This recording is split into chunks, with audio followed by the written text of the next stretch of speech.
तुझसे मुलाकातों के लम्हे याद रखता हूँ। मैं बातें भूल भी जाऊँ तो लहजे याद रखता हूँ। सरे महफिल निगाहें जिन लोगों की मुझ पे पड़ती हैं, निगाहों के मानी से वो चेहरे याद रखता हूँ। ज़रा सा हट के चलता हूँ ज़माने की रिवायत से, कि जिन पे बोझ मैं डालूँ वो कांधे याद रखता हूँ। मैं यूँ तो भूल भी जाता हूँ हिराशिन तल्ख लहजों की, मगर जो ज़ख्म गहरे दे रवैये याद रखता हूँ। ज़िंदगी भी कभी कभी अपनों के ऐसे चेहरे दिखा देती है कि बस दिल से ही उतार देती है। इंसान सोचता है कि वो इतना बेवकूफ़ कैसे हो सकता है कि इसने ऐसे अपनों पे एतबार किया जो हमेशा से इसके लिए खड़ा खोद रहे थे, इसके कमज़ोर वक्त की ताड़ में थे। ऐसे अपनों से तो लाख बेहतर गैर होते हैं, जो आपकी खुशी में शरीक होते हैं, आपको अच्छा मशवरा भी देते हैं और आपको समझते हैं, और आप उनके साथ जो वक्त गुजारते हैं वो भी यादगार बना देते हैं। इसमें एक जो अच्छी चीज़ है वो ये है कि मैं अपने बारे में जो मुझे अच्छी चीज़ लगती है वो ये है कि मैं कोई भी चीज़ अपने ऊपर कुछ ज़्यादा देर नहीं हावी हो कर सकती, ना ही उसको तारी कर सकती हूँ।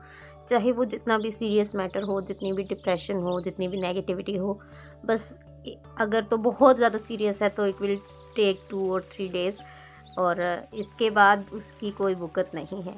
आज भी यही हुआ मेरा, फिर मूड अचानक से अच्छा हो गया और फिर मैंने अपने आप को जो है वो फ्रेश किया। फ्रेश करने के बाद जो है वो आज मैंने सोचा कि आज हम डिनर में मैकरोनी खाएँगे, और मेरे स्टूडेंट्स भी आए हुए थे और वो सब कह रहे थे कि मैम अगर आप मैकरोनी बना रही हैं तो आप जो है वो सारी रेसिपी हमारे साथ शेयर करें, वीडियो बनाएँ।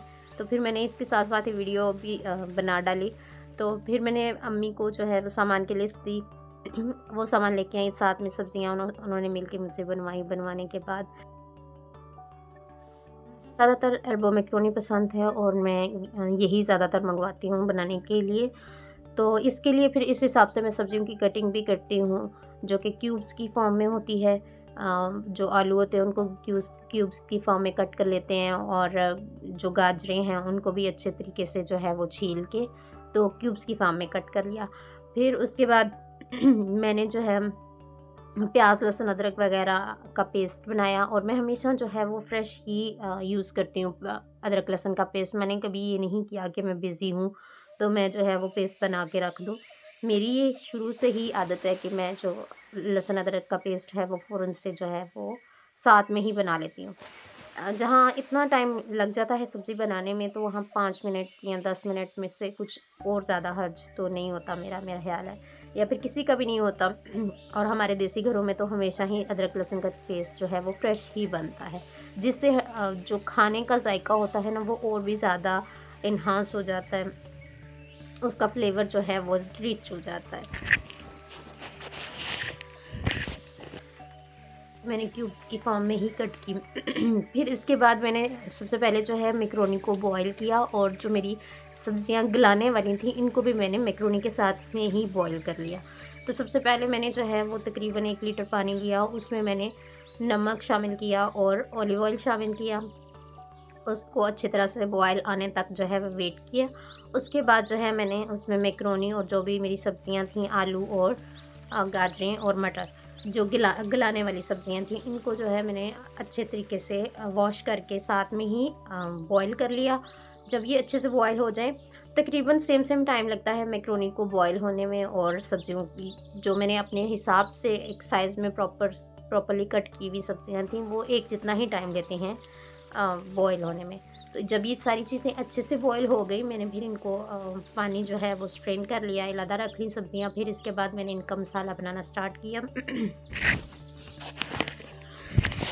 सबसे पहले मैंने एक कढ़ाई में ऑलिव ऑयल लिया, उसमें मैंने शामिल किया अदरक लहसुन का पेस्ट और थोड़ा सा प्याज को थोड़ा सा ट्रांसलूसेंट होने तक पकाया, और 1-2 मिनट के लिए अदरक लहसुन के पेस्ट को भी पकाने के बाद मैंने इसमें शामिल की 1 कप कैप्सिकम।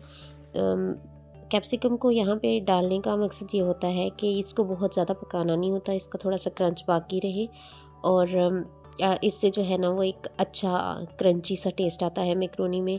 इसके बाद मैंने इसमें मसाले शामिल किए, जैसे कि नमक, मिर्च, हल्दी, गरम मसाला और सोया सॉस और सिरका ऐड करने के बाद मैंने इसको थोड़ी देर के लिए चम्मच चलाया, और जब तक थोड़ा सा ये भुन जाए, ठीक है, 2 मिनट या 3 मिनट के लिए, उसके बाद मैंने इसमें शामिल किए अपनी बॉईल की हुई मैक्रोनी और वेजिटेबल्स, और इसको फिर मैंने थोड़ी देर के लिए नहीं छेड़ा, जैसे पड़ी हुई थी इसको रखा है, डाला है, इसी भी तरह छोड़ दिया।